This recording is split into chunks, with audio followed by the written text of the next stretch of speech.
That takes us to 11 minutes past 6. Now, a new translation of the Bible has stirred up fierce controversy on the island of Jamaica. The Bible Society of the West Indies has released a version in Jamican Patois. Yeah, it's part of a move to improve the standing of the language, but critics say it's damaging to the dignity of the scriptures. Our religious affairs correspondent Robert Piggott has been hearing both arguments.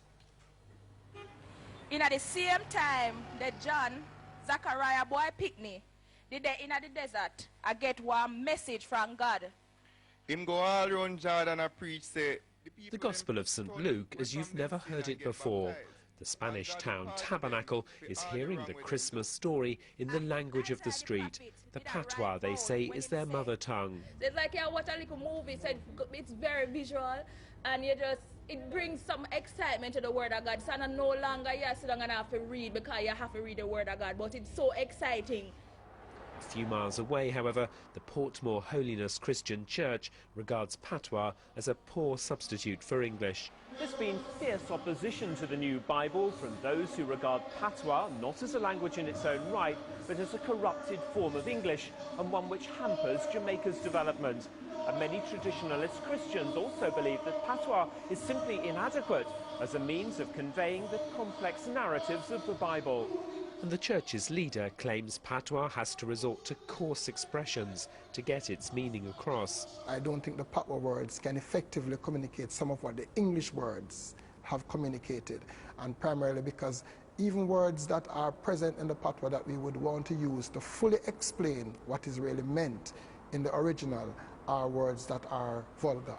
West African slaves developed Patois from English in the sugarcane plantations almost 400 years ago.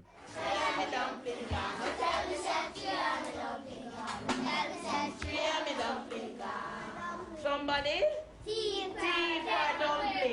And most children speak little except the Creole of their ancestors.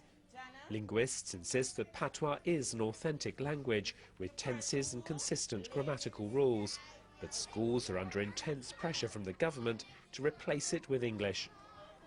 The new Bible supporters say it demonstrates the power of Patois. Compare, for example, the Bible's account of the angel Gabriel telling Mary she'll give birth to Jesus.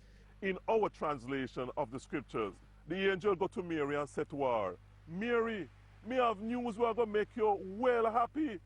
God really bless you, and he will walk with you all the time." You don't have to think about that. It's clear. It's obvious. The translators claim the disparagement of their native tongue saddles Jamaicans with a sense of inferiority and harms their ability to learn English. They insist that the very future of Jamaica itself could be at stake in the Patois Bible. Robert Piggott, BBC News, Jamaica. Keen to know what you think about that. Is it no different from reading the Bible in English or instead of Latin, or is it in some way depriving people of the richness of the original text? I suppose the original wasn't in English anyway, was it? So you can email us at bbcbreakfast@bbc.co.uk, and you can discuss today's stories with other breakfast viewers on our Facebook page, which is facebook.com/BBC Breakfast, and you can tweet us as well at BBC Breakfast, and you can text us 61124. Text cost between 10 and 12 pence depending on your network. Or you can just call us on 03 700 100 125, but standard geographic charges from landlines and mobiles will both apply. That is a lot of information to be taking in at this time of the morning. It is.